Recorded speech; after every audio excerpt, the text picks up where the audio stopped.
अस्सलाम वालेकुम एवरीवन, क्या हाल है आप सबका। आज के इस वीडियो लेक्चर में हम लोग ninth class mathematics national book foundation की एक्सरसाइज 1.1 को सॉल्व करेंगे। एक्सरसाइज को सॉल्व करने से पहले हमारे पास एक छोटा सा कॉन्सेप्ट है रियल नंबर्स का। हम लोग उसको सबसे पहले डिस्कस कर लेते हैं। तो बेसिकली रियल नंबर्स आपके पास क्या होते हैं? ऐसे नंबर जो आपके जहन में आते हैं, किसी भी तरह का नंबर है, वो आपके पास एक रियल नंबर कहलाता है। फॉर एग्जाम्पल, अगर आपके जहन में आ रहा है नंबर 2, तो वो भी आपके पास क्या होगा? एक रियल नंबर होगा। अगर आपके ज़हन में आ रहा है -7, ये भी आपके पास एक रियल नंबर होगा। अगर आपके पास आ रहा है 3/5, ये भी आपके पास एक रियल नंबर है। अंडर रूट आप लिख लें 2, ये भी आपके पास रियल नंबर है। तो इन शॉर्ट आपके पास जो भी नंबर आपके ज़हन में आता है, वो सब नंबर्स आपके पास रियल नंबर्स कहलाते हैं। रियल नंबर्स को एक और तरीके से भी हम लिख सकते हैं कि वो नंबर्स जो आपके पास एक नंबर लाइन के ऊपर रिप्रेजेंट हो सकते हैं, वो आपके पास रियल नंबर कहलाते हैं। अब नंबर लाइन क्या होती है? बेसिकली नंबर लाइन आपके पास एक ऐसी लाइन होती है जिसमें आपके पास तमाम नंबर्स लिखे हुए होते हैं। इसके बिल्कुल सेंटर में आपके पास ज़ीरो होता है। राइट साइड पर आपके पास सारे पॉजिटिव इंटीजर्स होते हैं और लेफ्ट साइड पर आपके पास सारे नेगेटिव इंटीजर्स होते हैं। मतलब -1, -2 अप टू सो ऑन। तो अब किसी भी नंबर को नंबर लाइन पर रिप्रेजेंट करने का मतलब क्या है, वो हम देख लेते हैं। तो हमारे पास फ़र्ज़ करें एक नंबर है 7। 7 काफ़ी बड़ा नंबर है, हम लिख लेते हैं। अपने पास 2 एक नंबर है। इसको मैंने क्या करना है, एक नंबर लाइन पर रिप्रेजेंट करना है।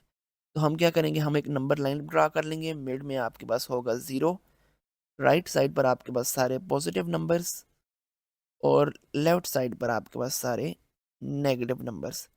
अब अगर आपको मैं कहता हूँ कि इस 2 को आप लोगों ने रिप्रेजेंट करवाना है नंबर लाइन के ऊपर, तो वो हम कैसे करेंगे? हमारे पास देखेंगे कि नंबर लाइन में 2 किस जगह पर लिखा हुआ है। 2 आपके पास इधर लिखा हुआ है, तो आपका जो नंबर है 2 वो इस जगह पर लाई करता है।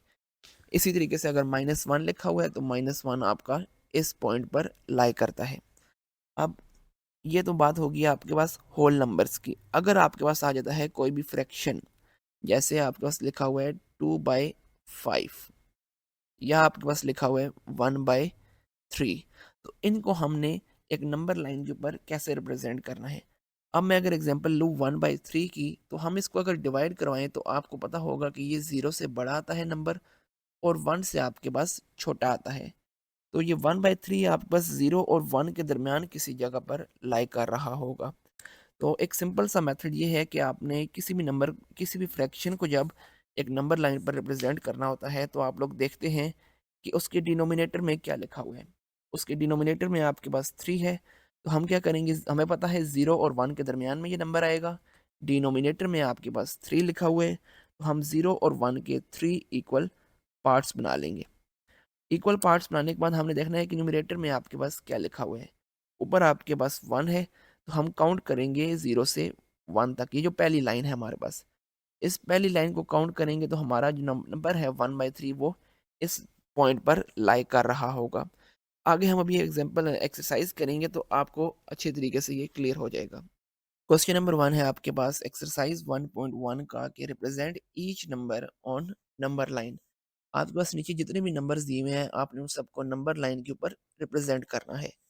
तो पहला जो हमारे पास नंबर है वो है 7/8। तो 7/8 को अगर हम डिवाइड करें तो हमारे पास आंसर जो आएगा वो आएगा 0.7875। अब ये नंबर आपके पास 0 से ग्रेटर है और 1 से लेस है, मतलब 0 से बड़ा है और 1 से छोटा है। तो ये नंबर आपको 0 और 1 के दरमियान किसी जगह पर लाई कर रहा होगा। आप देख सकते हैं कि मैंने नीचे एक नंबर लाइन पहले ही ड्रा करके रख ली है। अब हम इसके ऊपर काम करते हैं। हम लोगों ने क्या करना है, नीचे डिनोमिनेटर में आपके पास 8 लिखा हुआ है, तो हम 0 और 1 के 8 इक्वल पार्ट्स कर लेंगे। पहला पार्ट, दूसरा पार्ट, तीसरा, चौथा, 5वां, 6वां, 7वां और 8वां। 8 इक्वल हमने पार्ट्स कर लिए 0 से लेकर 1 तक। ऊपर हमारे पास जो क्वेश्चन में है वो लिखा हुआ है 7, तो हम 7 लाइनें काउंट करेंगे। 1, 2, 3, 4, 5, 6 और 7। जो 7वीं लाइन होगी आपके पास, आपका नंबर उस पॉइंट पर लाई कर रहा होगा। अब ये होता किस वजह से, हम पहले ज़रा उसको भी डिस्कस कर लेते हैं कि हमारे पास ये 0 है, ये जो पहली लाइन है ये हमारे पास रिप्रेज़ेंट कर रही है 1/8 को। सिमिलरली दूसरी जो लाइन है वो रिप्रेज़ेंट कर रही है 2/8, तीसरी लाइन 3/8, चौथी लाइन 4/8, पाँचवीं लाइन 5/8, छठवीं लाइन 7/8, सातवीं लाइन 7/8 और आठवीं जो लाइन है वो आपके पास 8/8 को रिप्रेज़ेंट कर रही है। 8/8 अगर हम करें तो हमारे पास क्या आ जाएगा? 1 आ जाएगा। तो बैक एंड पे आपके पास ये काम हो रहा होता है। तो उम्मीद करता हूँ आपको इस क्वेश्चन की समझ आई है। इसी तरीके से अब हम हमारे पास जितने भी बाकी क्वेश्चंस हैं उनको हम वन बाय वन सॉल्व करते हैं। इसको हम ज़रा लिख लें पहले कि हमारे पास 7th जो लाइन है, उधर हमारे पास जो नंबर रिप्रेज़ेंट हो रहा है वो है 7/8। क्वेश्चन नंबर 2 है आपके पास -1/3। अब ये -1/3 है तो आपको पता है 0 की राइट साइड पर सारे पॉजिटिव नंबर्स हैं और लेफ्ट साइड पर आपके पास सारे नेगेटिव नंबर्स हैं। तो ये जो हमारा नंबर लाई कर रहा होगा वो 0 की लेफ्ट साइड पर लाई कर रहा होगा। हमने सेम वही काम करना है, नीचे हमारे पास डिनोमिनेटर में 3 लिखा हुआ है, 0 और 1 के हमने 3 इक्वल पार्ट्स कर लिए। पहला पार्ट, दूसरा पार्ट और तीसरा पार्ट। अच्छा, ये मैंने 0 और 1 के ही क्यों 3 इक्वल पार्ट्स किए हैं? आप अगर 1 और 3 को आपस में डिवाइड करो तो आपके पास जो नंबर आएगा वो 0 से बड़ा आएगा और -1 से छोटा आएगा।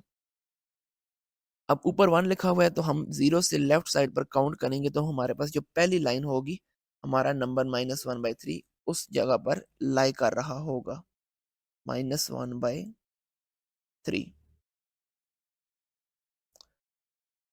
तीसरा पार्ट है आपके पास 4 होल नंबर 1/2।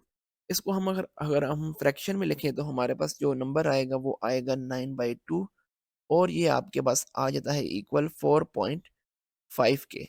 अब देखिए ये 4.5 है तो ये नंबर आपके पास 4 से बड़ा होगा और 5 से छोटा होगा। हम 4 और 5 के दरमियान हमारा जो जो भी काम है वो करेंगे। डिनोमिनेटर में आपके पास लिखा हुआ है 2 तो हमने 4 और 5 के 2 इक्वल पार्ट्स कर लिए। ये पहला पार्ट, ये आपके पास दूसरा पार्ट। तो हमारे पास नीचे डिनोमिनेटर में 2 है, हमने 2 इक्वल पार्ट्स कर लिए। ऊपर हमारे पास 1 है तो हमारे पास जो पहली लाइन है, उधर हमारा 4 होल नंबर 1/2 जो नंबर है वो लाई कर रहा होगा। सिमिलरली अब हमारा चौथा पार्ट है -8। हम अगर √8 करें तो हमारे पास आएगा 2.828। अब ये नंबर हमारे पास ऐसा है कि जो अंडर रूट में है तो इसका एक सिंपल सा मेथड है कि हम रफली एस्टिमेट करके हमारा नंबर जो है किस जगह पर लाई कर रहा होगा वो फाइंड कर लेते हैं। अब ये नंबर -2 है तो 0 की लेफ्ट साइड पर हम चलेंगे और 2 से बड़ा है, 3 से छोटा है तो हमारा ये नंबर ऑलमोस्ट इस पॉइंट पर लाई कर रहा होगा। आप देख सकते हैं कि मैंने पहले ही इंडिकेट करके लिखा हुआ है। नेक्स्ट पार्ट है √8। तो √8 भी सेम वही क्वेश्चन है, पहले वाला नेगेटिव था, ये वाला आपके पास पॉजिटिव है। 0 से लेकर 3 राइट साइड पर हम चलेंगे, ये नंबर 2 से बड़ा है और 3 से छोटा है। कैसे पता चला है हमें? जब हमने √8 फाइंड किया है।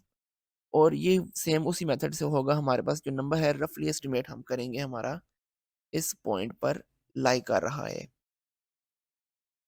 नेक्स्ट पार्ट है -4 होल नंबर 2। सेम वही मेथड है, सेम वही क्वेश्चन है, बस नेगेटिव आ गया। पहले हम राइट साइड पर गए थे 0 के, अब हम 0 की लेफ्ट साइड पर आएँगे। तो ये आपके पास वही 9/2 है, 9/2 अगर आप डिवाइड करें तो आपके पास आएगा 4/4.5। तो हमने क्या किया है, 4 और 5 के 2 इक्वल पार्ट्स कर लिए, क्योंकि हमारे पास नीचे डिनोमिनेटर में 2 है और पहली जो लाइन है उसको इंडिकेशन दे के हमने लिख लिया है कि हमारा नंबर इधर लाई करेगा। आगे 1/3, पिछले वाला क्वेश्चन आपके पास -1/3 था, ये पॉजिटिव 1/3 है। सेम वही प्रोसीजर, 0 और 1 के हमने 3 इक्वल पार्ट्स कर दिए। जो पहली लाइन होगी आपका नंबर उस पॉइंट पर लाई कर रहा होगा 1/3। इसी क्वेश्चन का आपके पास लास्ट पार्ट है -7/8। हाँ, हमने ये पीछे सॉल्व किया है, 7/8 था पॉजिटिव में, अब नेगेटिव में आ गए। सेम वही प्रोसीजर, पहले हम राइट साइड पर गए थे, अब हम किस साइड पर आ गए? लेफ्ट साइड पर। हमने 0 और 1 के 8 इक्वल पार्ट्स कर लिए, 7 तक हमने काउंट किया। 1 2 3 4 5 6 और 7। जो हमारे पास सेवन्थ लाइन होगी, हमारा नंबर जो है उधर लाइक कर रहा होगा। क्वेश्चन नंबर 2 है आपके पास, identify the properties that justifies. आपको नीचे कुछ स्टेटमेंट्स दी हुई हैं और आप लोगों ने बताना है कि इस स्टेटमेंट के ऊपर रियल नंबर्स की कौन सी प्रॉपर्टी अप्लाई हो रही है। तो हमारा पहला क्वेश्चन है कि जिसमें आपके पास एक नंबर है y-2, वो 1 के साथ मल्टीप्लाई हो रहा है और वापस आपको वही नंबर दे रहे हैं। तो ऐसी प्रॉपर्टी आपके पास जिसमें कोई भी नंबर फर्ज कर लें वो a है, जब वो 1 के साथ मल्टीप्लाई होगा और वापस आपको वही नंबर देगा, तो ये आपके पास जो प्रॉपर्टी कहलाती है वो होगी मल्टीप्लिकेटिव आइडेंटिटी या identitative property with respect to multiplication. अब दूसरी आपको स्टेटमेंट नजर आ रही है जिसमें आपके पास 0.2 है, ये 5 के साथ मल्टीप्लाई हो रहा है और आपको 1 दे रहा है। अब इस स्टेटमेंट के ऊपर आपके पास दो प्रॉपर्टीज इस्तेमाल हो सकती हैं। सबसे पहली प्रॉपर्टी जो है वो ये है कि आपके पास तीन नंबर हैं। एक नंबर ये दिखे, दूसरा ये वाला है, तीसरा ये वाला है।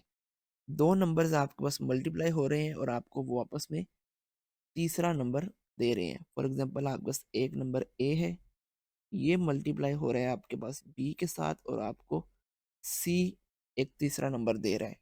तो ये आपके पास जो प्रॉपर्टी कहलाएगी मल्टीप्लिकेटिव प्रॉपर्टी कहलाएगी या multiplication property of real numbers. आप दोनों में से कोई भी नाम यूज कर सकते हैं। इसमें एक और प्रॉपर्टी हम इस तरह इस्तेमाल कर सकते हैं कि आपको पता है कि आपके पास 0.2 किसके इक्वल होता है। 0.2 हमारे पास इक्वल होता है 1/5 के। तो अगर मैं आपको साइड पर सॉल्व करके बताऊं तो 0.2 की जगह हम लोग लिखते हैं 1/5। ये मल्टीप्लाई हो रहा है 5 के साथ और एंड में हमें दे रहा है 1। ये 5 और नीचे वाला 5 कैंसिल, एंड रिजल्ट हमारे पास जो आ रहा है वो 1 आ रहा है। तो ऐसी प्रॉपर्टी जिसमें एक नंबर वो अपने ही इनवर्स के साथ कैंसिल होने के बाद आपको 1 दे रहा है, तो वो प्रॉपर्टी आपको कहलाती है मल्टीप्लिकेटिव इनवर्स प्रॉपर्टी। तो इस स्टेटमेंट में आपके पास दो प्रॉपर्टीज इस्तेमाल हो सकती हैं, एक मल्टीप्लिकेटिव प्रॉपर्टी, एक मल्टीप्लिकेटिव इनवर्स प्रॉपर्टी। इनवर्स कौन सी है कि एक नंबर है वो अपने ही रेसिप्रोकल के साथ मल्टीप्लाई हो रहा है और एंड में आपको 1 दे रहा है, तो वो प्रॉपर्टी आपके पास मल्टीप्लिकेटिव इनवर्स प्रॉपर्टी कहलाती है। तो इस स्टेटमेंट में दो इस्तेमाल हो सकती हैं।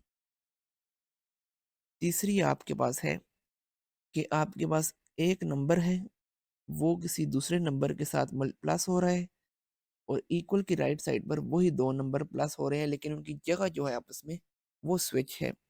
तो फॉर एग्जांपल मेरे पास अगर एक नंबर है, इसको मैं कंसिडर कर लेता हूँ ए, इसको मैं कंसिडर कर लेता हूँ बी।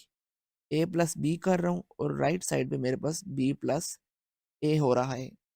तो ये आपके पास जो प्रॉपर्टी आती है वो commutative property with respect to addition आती है, क्योंकि आपस में दो वैल्यूज या दो नंबर्स हमारे पास प्लस हो रहे हैं। तो ये आपके पास commutative property with respect to addition आएगी। थर्ड हमारा ये था। अब फोर्थ की तरफ हम जाते हैं। फोर्थ में अगर हम लोग गौर से देखें तो हमारे पास एक नंबर है, वो अपने इनवर्स के साथ ऐड हो रहा है। ये आपके पास 3b है, ये -3b के साथ ऐड हो रहा है। तो ये प्रॉपर्टी आपको जो कहलाती है वो होगी inverse property with respect to addition. Add होने के बाद बेसिकली आपको जीरो मिल गए। तो एक नंबर जब वो अपने ही इनवर्स के साथ ऐड होगा तो वो आपको जीरो देगा, तो वो आपके पास बन जाएगी inverse property with respect to addition. Next में अगर हम लोग गौर से देखें, हमारे पास तीन वैल्यूज हैं, एक है x, दूसरी है y 5 सॉरी, तीसरी है -1।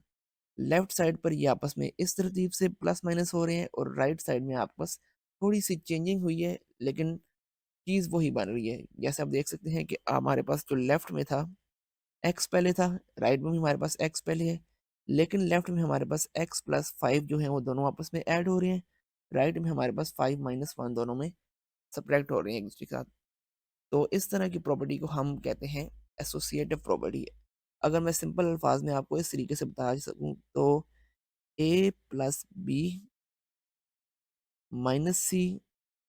या a+b बी माइनस सी। मैंने 5 1 और एक्स को ए बी सी के साथ रिप्रेजेंट करवा दिए। तो आपके पास इस तरह की जो प्रॉपर्टी आती है वो आपके पास कहलाती है एसोसिएटिव प्रॉपर्टी। लास्ट वाला है आपके पास कि जिसमें आपके पास एक वैल्यू है 3 - 3, ये मल्टीप्लाई हो रही है 2 के साथ भी और y के साथ भी, और लास्ट में राइट साइड में हमारे पास कुछ आंसर आ रहा है। तो इस तरह की प्रॉपर्टी को हम लोग बोलते हैं डिस्ट्रीब्यूटिव प्रॉपर्टी। आप देख सकते हैं कि हमारे पास एक वैल्यू a है, दूसरी b प्लस सी। ए पहले मल्टीप्लाई हुआ है बी के साथ, आपके पास ए भी बन गया है, ए मल्टीप्लाई फिर हुआ है सी के साथ, आपके पास बन गया है ए सी। तो इस तरह की प्रॉपर्टी को आप लोग बोलते हो डिस्ट्रीब्यूटिव प्रॉपर्टी। ये आपका था क्वेश्चन नंबर 2। क्वेश्चन नंबर 3 है आपके पास कि represent each number on number line. ये आपके पास जो हमारा क्वेश्चन नंबर 1 था एग्जैक्ट उसी तरीके से, लेकिन फ़र्क इतना है कि हमारे पास जो क्वेश्चन नंबर 1 था उसमें हमारे पास फ्रैक्शंस दिए हुए थे। फॉर एग्जांपल आपके पास दिया हुआ था 2/7 फ्रैक्शन, उसको हमने एक नंबर लाइन के ऊपर रिप्रेजेंट करना था। लेकिन अब हमारे इस क्वेश्चन में हम लोगों ने क्या करना है कि हमें इनइक्वालिटीज दी हुई हैं कि हमारे पास इस तरीके से कुछ स्टेटमेंट्स दी हुई हैं, हमने उनको नंबर लाइन के ऊपर रिप्रेजेंट करना होगा। तो सबसे पहले हम लोग समझ लेते हैं कि हमारे पास ये वाला जो दरमियान में सिंबल डला हुआ है, इसका मतलब क्या है कि हमारे पास ये जो x है वो लेस देन है 0 से। x हमारे पास 0 से क्या होगा, छोटा होगा। अगर हमारे पास लिखा हुआ है x इज ये वाला सिंबल 0, तो हमारे पास इस दरमियान वाले सिंबल का मतलब है कि x is greater than 0। x हमारे पास क्या होगा, ग्रेटर देन 0 होगा। अब x से मुराद क्या है इन क्वेश्चंस में? एक्स से मुराद बेसिकली हमारे पास वो सारे नंबर्स हैं जो हम रियल नंबर्स हैं जो हम नंबर लाइन के ऊपर रिप्रेजेंट कर सकते हैं, लेकिन कंडीशन ये है कि वो सारे नंबर्स इस 0 से क्या होने चाहिए, छोटे होने चाहिए। अब हमारे पास ऐसे कौन से नंबर हैं जो हमारे पास 0 से छोटे होते हैं, वो हमारे पास आ जाते हैं -1, -2, -3, और आगे ये लगातार आपके पास चलती जाती है काउंटिंग। इधर अब हमारे पास सिंपल यही दिया हुआ है कि x इज लेस देन 0। तो हमने इसको नंबर लाइन के ऊपर रिप्रेजेंट कैसे करना होगा? हम लोगों ने सबसे पहले अपने पास एक नंबर लाइन ड्रा कर ली। इस नंबर लाइन में हमारे पास लिखा हुआ है x इज लेस देन 0। तो हमारे पास 0 से छोटे जितने भी नंबर्स होंगे वो सारे हमारे पास इस नंबर लाइन के ऊपर रिप्रेजेंट कर रहे होंगे। अब 0 से छोटे आपको पता है नंबर्स आपके पास जो है वो -1, -2, -3 है। तो मेरे पास क्या होगा, यहाँ से मैं लाइन लगाना स्टार्ट करूंगा और आगे कंटिन्यू ले जाऊंगा। यहाँ पर मेरे सारे जो नंबर्स लाई कर रहे होंगे वो होंगे 0 से छोटे। 0 को मैंने शामिल इस वजह से नहीं किया क्योंकि उसने हमें क्लियरली बताया हुआ है कि आपके पास x इज लेस देन 0। तो सिंपल सा हमारा ये क्वेश्चन था। अब नेक्स्ट पार्ट की तरफ जाते हैं। नेक्स्ट पार्ट में हमारे पास लिखा हुआ है 3 is less than x, -3 is less than x, और x इज लेस देन 3। मतलब हमारे पास दो कंडीशन दी गई है कि हमारा जो x है वो हमारे पास -3 से बड़ा है और 3 से छोटा है। हमारे पास वो नंबर्स इस नंबर लाइन में आएंगे जो हमारे पास -3 से छोटे हैं, और सॉरी -3 से बड़े हैं, और आपके पास 3 से क्या है, छोटे हैं।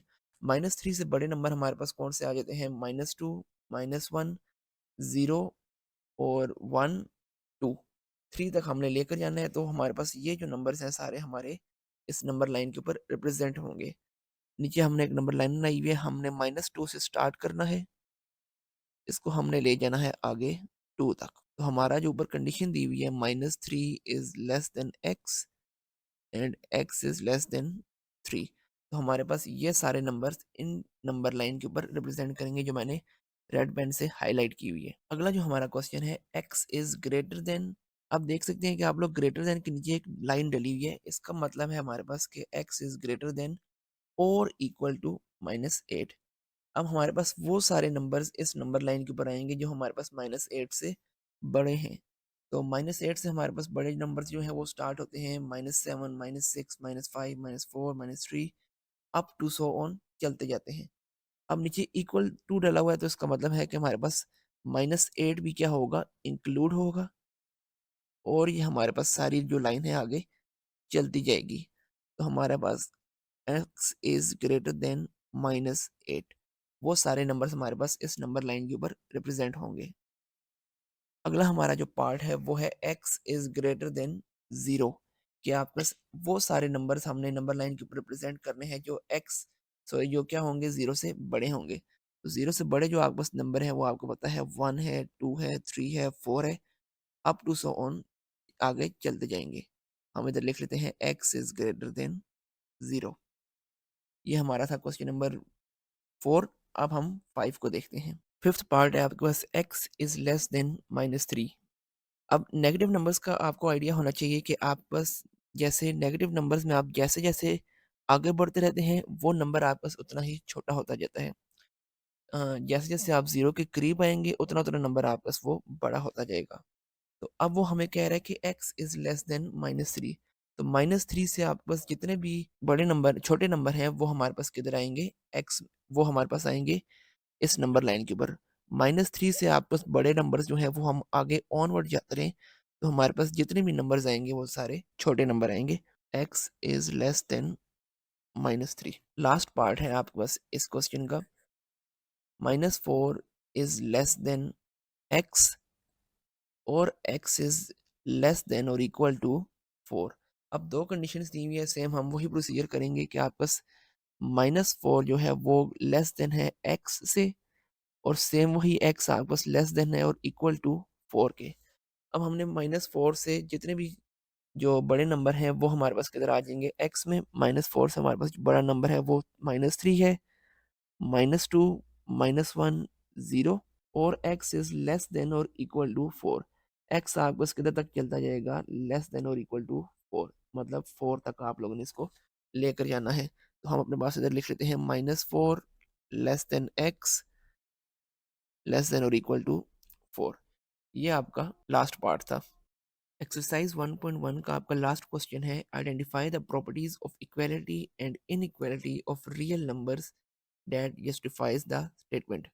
आप लोगों ने क्या करना है, नीचे आपको स्टेटमेंट दी हुई है, आप लोगों ने बताना है कि वो कौन सी प्रॉपर्टी को रिफ्लेक्ट कर रही है। हाँ, सबसे पहली प्रॉपर्टी है आपके पास 9x इक्वल टू 9x। अब देखें आपके पास दो नंबर्स हैं, दोनों आपस में एक दूसरे के इक्वल हैं। ये 9x है, राइट साइड पर भी आपके पास 9x है।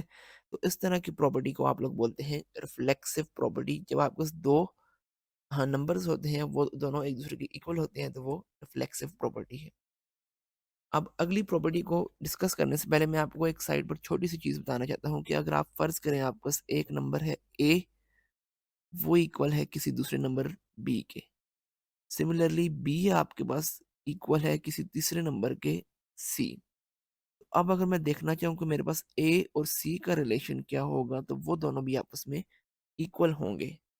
तो आप देख सकते हैं कि ए आपके पास इक्वल है बी के, बी सेम वही आपके पास इक्वल है सी के। तो लास्ट में आपको ए और सी का रिलेशन क्या होगा, वो भी आपस में एक दूसरे के इक्वल होंगे।